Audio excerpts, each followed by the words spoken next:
ఫ్రాన్స్లో భీకర కార్చిచ్చు మొదలైంది. ఫ్రాన్స్లోని అడ్ డిపార్ట్మెంట్ ప్రాంతంలో భారీగా మంటలు ఎగిసిపడుతున్నాయి. దాదాపు 12,000 హెక్టార్ల వరకు కూడా మంటలు వ్యాపించాయి. వేల సంఖ్యలో చెట్లు దగ్ధమయ్యాయి. అగ్ని ప్రమాదంతో 10 మందికి పైగా మృతి చెందారు. కిలోమీటర్ల వరకు దట్టంగా పొగ వ్యాపించింది. కార్చిచ్చు కారణంగా 25 ఇళ్లు పూర్తిగా దగ్ధమయ్యాయి. మంటలను ఆర్పేందుకు 1800 మందికి పైగా అగ్నిమాపక సిబ్బంది శ్రమిస్తున్నారు. మంటల్ని ఆర్పేసేందుకు వాతావరణం సహకరించట్లేదు. అయినా రెస్క్యూ కొనసాగుతోంది. ఓ గ్రామాన్ని పూర్తిగా ఖాళీ చేయించారు అధికారులు. మీరు చూస్తున్న దృశ్యాలు దక్షిణ ఫ్రాన్స్లోని అడ్ డిపార్ట్మెంట్ ప్రాంతంలో భారీ కార్చిచ్చు అంటే వైల్డ్ ఫైర్ సంభవించింది. ఈ బీభత్సానికి ఇప్పటివరకు దాదాపు 13,000 హెక్టార్ల విస్తీర్ణంలో చెట్లు కాల్పోయినట్లుగా అక్కడ అధికారులు చెప్తున్నారు. కిలోమీటర్ల దూరంలో ఉన్న గ్రామాలను కూడా భారీ పొగ వ్యాపించింది. దాదాపు 1800 మందికి పైగా ఫైర్ ఫైటర్స్ మంటలు ఆర్పేందుకు తీవ్రంగా శ్రమిస్తున్నారు. వైమానిక దళాలు కూడా వారికి సహాయం అందిస్తున్నట్టుగా తెలుస్తోంది. ఇక ఈ కార్చిచ్చు మంగళవారం మధ్యాహ్నం రిబౌట్ అనే గ్రామం దగ్గర మొదలైనట్టుగా భావిస్తున్నారు. బలమైన గాలులు, అధిక ఉష్ణోగ్రతలు, పొడి వాతావరణం కారణంగా మంటలు వేగంగా వ్యాపించాయంటున్నారు. ఈ భారీ అగ్ని ప్రమాదంలో ఇప్పటివరకు ఒక వృద్ధురాలు తన ఇంట్లో నుంచి బయటకు రాలేక మృతి చెందారు. 9 మంది గాయపడ్డారు. ఇందులో 7 పొగ పీల్చడం వల్ల అస్వస్థకు గురైనట్టుగా చెప్తున్నారు. అంతేకాకుండా సమీపంలోని 25 ఇళ్లు పూర్తిగా కాల్పోయినట్లుగా అధికారులు స్పష్టం చేస్తున్నారు. సో మొత్తం ఇప్పటివరకు అంతున్న సమాచారం ప్రకారం దాదాపు 10 మంది వరకు కూడా మృత్యువాత పడ్డట్టుగా అక్కడి నుంచి అంతున్నటువంటి రిపోర్ట్స్ మనకు చెప్తున్నాయి.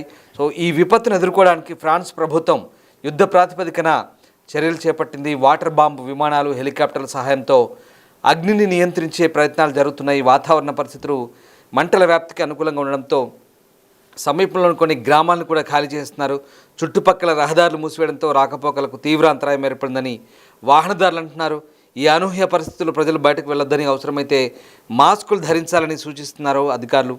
మంటలు అదుపు చేసేందుకు మరికొంత సమయం పట్టే అవకాశం ఉన్నట్టుగా అధికారులు అయితే హెచ్చరిస్తున్న పరిస్థితి. మీరు చూస్తున్న ఆ దృశ్యాలు దక్షిణ ఫ్రాన్స్లోని అడ్ డిపార్ట్మెంట్ ప్రాంతంలో చోటు చేసుకున్న భారీ కార్చిచ్చు. ఆ మంటలు కొన్ని కిలోమీటర్ల మేర వ్యాపించాయి. 13,000 హెక్టార్ల అడవి పూర్తిగా దగ్ధమైంది.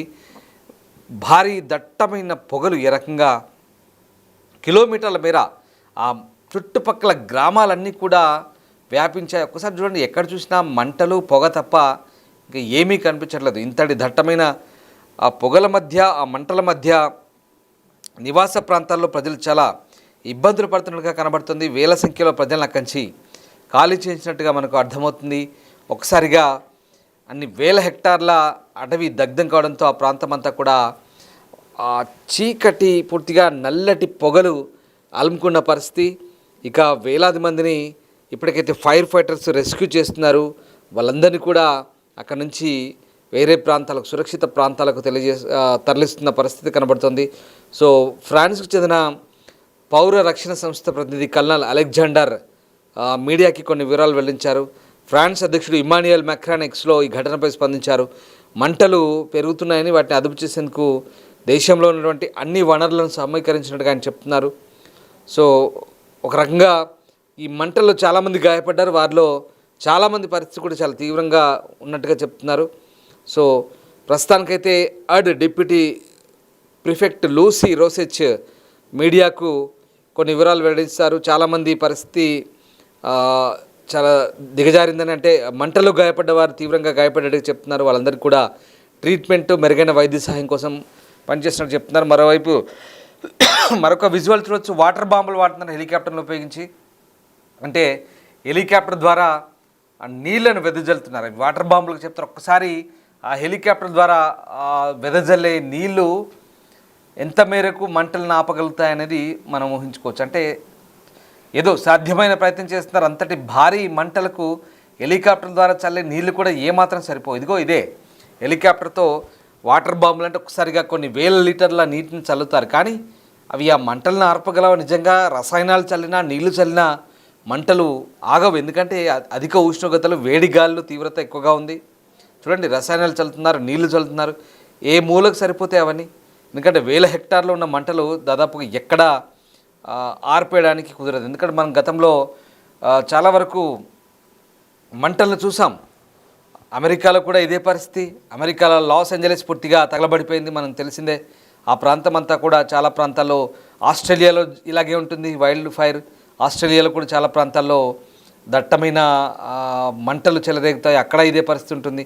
ముఖ్యంగా ఈ పశ్చిమ దేశాల్లో చాలా వరకు ఇలాంటి మంటలు వచ్చినప్పుడు వాటిని ఆర్పేందుకు సరైన అంటే అనుకోని పరిస్థితుల్లో ఇలాంటి ప్రమాదాలు చోటు చేసుకున్నప్పుడు వాటిని నియంత్రించేందుకు చాలా వరకు శ్రమించాల్సి వస్తుంది. చూడండి, చాలామంది అక్కడి నుంచి వెళ్ళిపోతున్నారు. కానీ కొన్ని కిలోమీటర్ల దూరంలో ఉన్న మంటలు కూడా ఎంత స్పష్టంగా కనబడుతున్నాయో, అంతటి మంటలు, దట్టమైన పొగ, ఒక్కసారిగా చాలా వరకు ఇండ్లు కాలిపోయినాయి. చాలా వరకు గ్రామాలన్నీ కూడా కొన్ని కిలోమీటర్ల దూరంలో ఉన్న గ్రామాలకు కూడా పొగ వ్యాపించింది. అక్కడ ఉండలేక, పొగ భరించలేక అక్కడి నుంచి వెళ్ళిపోతున్నారు. ఫైర్ ఫైటర్స్ అయితే తీవ్రంగా శ్రమిస్తున్న పరిస్థితి కనబడుతుంది. అగ్నికీలలు ఎగిసిపడుతుంటే ఆ ప్రాంతం అంతా కూడా కొన్ని హెక్టార్లలో చెట్లన్నీ కాలిపోయినాయి, అడవంతా కాలిపోయింది. దీనికి వైమానిక దళం కూడా సహాయం అందిస్తుంది. ఫ్రాన్స్ సంబంధించినటువంటి ఆర్మీ కూడా శ్రమిస్తుంది తీవ్రంగా. సో గాలి నాణ్యత క్షీణిస్తుండడంతో అధికారులు ఇంకా హెచ్చరికలు జారీ చేశారు. ఈ ప్రమాదంలో చాలామంది ఇప్పటికే ఆసుపత్రి పాలయ్యారు. దాదాపు 10 మంది చనిపోయినట్టుగా చెప్తున్నారు. సో ఒక గ్రామం మొత్తం అయితే ఖాళీ చేయించారు అధికారులు. సో ఆ ప్రభావం ఎక్కువగా ఉండే సమీప ప్రాంతాల్లోని వారిని తరలిస్తున్నారు. ఎన్ని ప్రయత్నాలు చేసినప్పటికీ కార్చిచ్చు వ్యాప్తి ఆగట్లేని పరిస్థితి. సో వాతావరణ పరిస్థితులు అనుకూలంగా లేవని చెప్తున్నారు. మంటల నేపథ్యంలో చుట్టుపక్కల రహదారిని కూడా మూసివేశారు. దీంతో రాకపోకలకైతే ఇబ్బంది ఏర్పడుతున్న పరిస్థితి కనబడుతుంది. సో వాస్తవానికి మంటలు ఆపడం అంటే చాలా ఇబ్బందికరం. చిన్న చిన్న మంటలు అయితే ఆపొచ్చు, కానీ కార్చిచ్చులను మాత్రం ఆపడం చాలా ఇబ్బందికరంగా ఉంటుంది. సో ప్రస్తుతానికి ఫ్రాన్స్లో ఇది సమ్మర్గా చెప్తున్నారు. దీంతో ఇప్పటికే అధిక ఉష్ణోగ్రతలతో యూరోప్ ప్రాంతంలో చాలా వరకు విపరీతమైన ఉష్ణోగ్రతలతో ప్రజలు అల్లాడిపోతున్న పరిస్థితి. ఈ నేపథ్యంలోనే మరి ఈ అగ్ని ప్రమాదం చోటు చేసుకోవడం, ప్రస్తుతం ఇవన్నీ కూడా సోషల్ మీడియాలో వైరల్గా మారుతున్నాయి.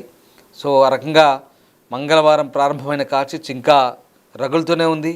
దీంతో భారీగా ఆ ప్రాంతానంతా కూడా ఖాళీ చేయించారు. ఇక రిబోట్ అనే గ్రామం దగ్గర ఈ కార్చిచ్చు మొదలైనట్టుగా చెప్తున్నారు. అధిక గాలులు, ఉష్ణోగ్రతలు, పొడి వాతావరణం కారణంగా మంటలు వేగంగా ఆ ప్రాంతానంతా కూడా, అదంతా కూడా కొర్బియర్స్ అటవీ ప్రాంతం అంటారు. సో ఆ ప్రాంతం అంతా కూడా వ్యాపించాయి. దాదాపు 10ల సంఖ్యలో ఇల్లు దగ్ధమైన పరిస్థితి. ఇంకా చాలామంది ఈ పొగ పీల్చడం వల్ల కూడా ఈ ఫైర్ ఫైటర్స్ కూడా ఇబ్బంది పడుతున్నారు. వాళ్ళంతా కూడా రెస్క్యూ చేసే సిబ్బంది కూడా అనారోగ్యానికి గురవుతున్నట్టుగా తెలుస్తుంది. సో మొత్తం మీద ఈ విపత్తును ఎదుర్కొనేందుకైతే ఫ్రాన్స్ ప్రభుత్వం ఇప్పటికే చర్యలు చేపట్టింది. వాటర్ బాంబులు వాడుతున్నారు, హెలికాప్టర్లను ఆ మంటల అదుపులో తీసుకురావడానికి వాటితో రసాయనాలు చల్లుతున్నారు. అయితే బలమైన గాళ్ళు, పొడి పరిస్థితుల కారణంగా ప్రస్తుతం అయితే ఆటంకం కలుగుతుంది. సో రెస్క్యూ మరికొద్ది రోజులు కొనసాగే అవకాశం కనిపిస్తుంది. ప్రస్తుతానికైతే ఆ ప్రాంతాలన్నీ కూడా ఖాళీ చేయించి ప్రజలను సురక్షిత ప్రాంతాలకైతే తరలిస్తున్న పరిస్థితి కనబడుతుంది. సో మొత్తం మీద అంటే ఇక్కడ ఈ డిపార్ట్మెంట్ ప్రాంతంలోనే చాలా వరకు ఈ గతంలో కూడా ఈ కార్చిచ్చులు చెలరేగినాయి. అంటే ఆ ప్రాంతంలో ఉన్నటువంటి ఈ చాలా వరకు అక్కడ ద్రాక్ష తోటలు ఉంటాయని చెప్తున్నారు.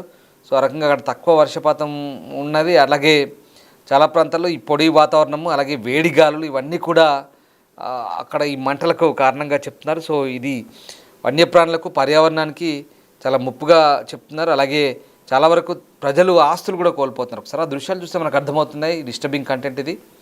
సో అంత దూరంలో కనబడుతున్న మంటలు, అవన్నీ కూడా ఎగిసిపడుతున్న మంటలు, పొగలు.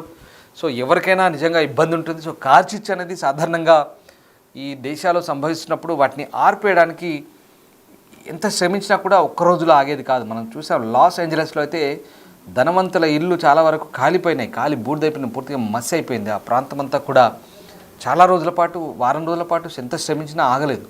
అలాగే చాలా ప్రాంతాల్లో మనకి ఇలాంటి మనం చూస్తుంటాము. ఇటీవలి కాలంలో చోటు చేసుకున్న అగ్ని ప్రమాదాల్లో చాలా వరకు కూడా ఇవన్నీ కూడా చాలా భయానకంగా ఉంటాయి. ఒక రోజు 2 రోజులు ఆగేది కాదు. కార్చిచ్చు అంటే అలా తగలబడుకుంటూ వెళ్ళిపోతుంది. మన హెలికాప్టర్లో రసాయనాలు చల్లినా, నీళ్లు చల్లినా కూడా ఆ పొడి గాలులు, ఆ వేడి వాతావరణంతో అలా గాలులతో వేగంగా చెందుకుంటూ పోతుంటాయి. ఇంకా అలా యూరోప్లో చాలా సాధారణంగా ఇలాంటి కార్చిచ్చులు చోటు చేసుకుంటే, ఆస్ట్రేలియాలో కూడా అంతే. ఈవెన్ ఆస్ట్రేలియాలో కూడా అదే పరిస్థితి ఉంటుంది. సో ఇక్కడ వన్యప్రాణులు చనిపోతాయి, పాపం మూగ జీవాలు చాలా వరకు బలైపోతాయి. అలాగే ఆ ప్రాంతంలో ఆ చుట్టుపక్కల నివసించే వాళ్ళంతా కూడా చాలా ఇబ్బంది పడతారు. వాళ్ళందరినీ రెస్క్యూ చేస్తారు. కొంతమంది ఆ రెస్క్యూ జరిపే లోపే చాలామంది అందులో చిక్కుకుంటారు. అనుకోకుండా మంటలు వ్యాపిస్తుంటాయి. సో ఆ రకంగా ఇది ప్రకృతి విపత్తులు అనేది మనం మొన్న చూసాం కదా. ఒక్కసారిగా క్లౌడ్ బర్స్ట్తో ఏ రకంగా గంగోత్రి నదికి సంబంధించినటువంటి ఒక చిన్న వాగు, మన గంగోత్రి నదిలో కలిసే వాగు ఏ రకంగా ఉత్తరాఖండ్లో, ఉత్తరకాశీ జిల్లాలో, మన ఇండియాలో కూడా ఇలాగే అంటే నీళ్లు కానీ, మంటలు కానీ, ఈ పంచభూతాలు ఏవైనా ప్రకృతి ఏదైనా కూడా వైపరీత్యం సంభవించినప్పుడు దానికి వీలైనంత వరకు మనం ప్రకృతి వైపరీత్యాలకు అప్రమత్తంగా ఉండి జాగ్రత్తగా దూరంగా వెళ్ళిపోవాల్సిందే తప్ప అక్కడి నుంచి మనం చేయదలిచింది ఏం లేదు. ఆ రకంగా వాటిని అంటే మానవ ప్రయత్నాలు చేస్తుంటారు కొంతవరకు ఆపడానికి, కానీ సాధ్యమైనంత వరకు అది మంటలు కానీ ఈ వరదలు కానీ అరికట్టడానికి కొంత ఇబ్బందికరంగానే ఉంటుంది. సో ఇది ప్రకృతి సహజంగానే ఏ రకంగా వ్యాపిస్తాయో అదే రకంగా మళ్ళీ అవి వాటంతటవే తగ్గే ప్రయత్నం చేస్తున్నారు. కాబట్టి ఇక్కడ మంటల విషయానికి వస్తే మాత్రం తీవ్రంగానే శ్రమిస్తున్నారు. వాటిని ఆర్పేసేందుకు ఇంకా సరైన అంటే పూర్తి స్థాయి అన్ని వేల హెక్టార్ల మంటను ఆర్పాలంటే ఒకే రోజులో సాధ్యమయ్యే పని కాదు. కాబట్టి ఇప్పటికైతే సహాయక చర్యలు కొనసాగుతున్నట్టుగా ఫ్రాన్స్ అధ్యక్షులు కూడా చెప్తున్నారు. దీనిపై అధికారులను ఎప్పటికప్పుడు అప్రమత్తంగా ఉండాలంటే ఆయన సూచిస్తున్నారు.